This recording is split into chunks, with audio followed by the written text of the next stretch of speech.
कहानी खुदकुशी। लेखक मोहम्मद मुक्तजा। मेरी नजरें पंखे की ओर थीं। मुझे ऐसा महसूस हो रहा था जैसे मैं पंखे से झूल रहा हूं और कमरे के अंदर मेरी पत्नी चीख रही है। धीरे धीरे उसकी चीख दूर होती जा रही थी। सालों के बाद आज मुझे उस झुग्गी बस्ती की बहुत याद आ रही थी जहां मैंने 20-22 साल अपने बच्चों के साथ गुजारे थे। मेरे पड़ोसी साथी चमनलाल की धुंधली तस्वीर आंखों के सामने घूम रही थी। वो मेरी खोली के ठीक सामने आकर रहने लगा था। उसी दिन से वो मेरा सच्चा यार बन गया था। उसके छोटे बड़े कई बच्चे थे। समय का पंछी तेजी से पंख फैलाए उड़ता जा रहा था। देखते ही देखते बच्चे बड़े हो गए। चमनलाल का बड़ा बेटा जो 20-22 साल का था, बुरी संगत में पड़कर आवारागर्दी करने लगा। घर में हुड़दंग मचाता, छोटे भाई बहनों को हर समय मारता पीटता। चमनलाल उसे समझा बुझाकर थक चुका था। मैंने भी कई बार समझाने की कोशिश की, लेकिन उस पर कोई असर नहीं हुआ। जब भी चमनलाल से इस बारे में बात होती तो मैं उसे ही कसूरवार मानकर लंबा चौड़ा भाषण झाड़ता। शायद उसके जख्म पर मरहम लगाने के बजाय और हरा कर देता। सुहानी शाम थी। सभी अपने अपने कामों में मशरूफ थे। तभी पता चला कि चमनलाल की बेटी अपने मोहल्ले के एक लड़के के साथ भाग गई।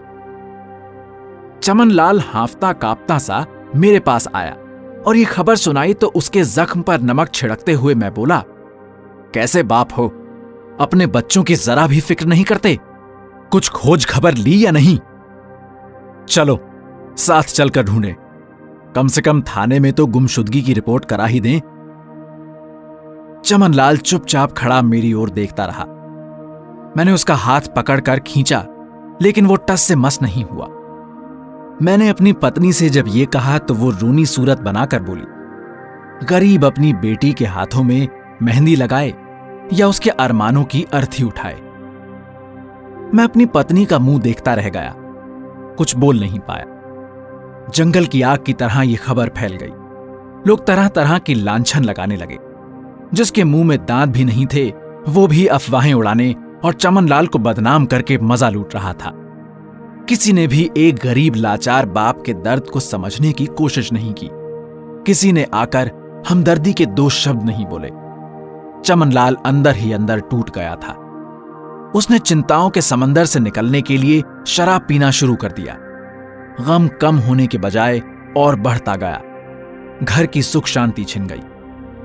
रोज शाम वो नशे की हालत में घर आता और घर से चीख पुकार, गाली गलौच, लड़ाई झगड़ा शुरू हो जाता। चमनलाल जैसा हंसमुख आदमी अब पत्नी को पीटने भी लगा था। वो गंदी गंदी गालियां बकता था। इधर मिल में हड़ताल हो गई थी। दूसरे मजदूरों के साथ साथ चमनलाल की गृहस्थी का पत्ता धीरे धीरे पीला होने लगा था। आधी रात को चमनलाल ने मेरा दरवाजा खटखटाया। मेरे बच्चे सो रहे थे। मैंने दरवाजा खोला और चमनलाल को बदहवास देखा तो घबरा गया। क्या बात है चमनलाल? मैंने हैरानी से पूछा। चमनलाल उस वक्त बिल्कुल भी नशे में नहीं था। वो रोनी सूरत बनाकर बोला, मेरा बड़ा बेटा दूसरी जात की लड़की को ब्याह लाया है और उसे इसी घर में रखना चाहता है, लेकिन मैं उसे इस घर में नहीं रहने दे सकता। मैंने कहा, उसे कहा नहीं कि दूसरी जगह लेकर रखे? नहीं, वो इसी घर में रहना चाहता है। मेरी उससे बहुत देर तक तू मैं हो चुकी है। चमनलाल बोला। मैंने कहा, रात में हंगामा खड़ा मत करो, अभी सो जाओ, सुबह देखेंगे। अगली सुबह मैं जरा देर से उठा। बाहर भीड़ जमा थी। मैं हड़बड़ा कर उठा। बाहर का सीन बड़ा भयावह था। चमनलाल की पंखे से लटकी हुई लाश देखकर मेरी आंखों के सामने अंधेरा छा गया। उसके बाद से पुलिस का आना जाना शुरू हो गया। कभी भी किसी भी समय आती और लोगों से पूछताछ करके लौट जाती। चमनलाल की मौत से लोग दुखी थे, वहीं पुलिस से तंग आ गए थे। मेरे मन में कई बुरे विचार करवट लेते रहे। क्या चमनलाल ने खुदकुशी की थी या किसी ने उसकी? फिर किसने? कई सवाल थे जिन्होंने मेरी नींद चुरा ली थी। मेरी पत्नी और बच्चे डरे सहमे थे। पुलिस बार बार आती और एक ही सवाल दोहराती। हम लोग इस हरकत से परेशान हो गए थे। इस बेजारी के चलते और बच्चों की जिद पर मैं उस मोहल्ले को छोड़कर दूसरे शहर चला गया और उन कड़वी यादों को भुलाने की कोशिश करने लगा। लेकिन सालों बाद चमनलाल की याद और उसकी रोनी सूरत आंखों के सामने घूमने लगी। उसका दर्द आज मुझे महसूस होने लगा, क्योंकि आज मेरी बड़ी बेटी पड़ोसी के आवारा लड़के के साथ वो मेरी नाक कटा गई थी। मैं खुद को कितना मजबूर महसूस कर रहा था। आज मैं चमनलाल की जगह खुद को पंखे से लटका हुआ देख रहा था।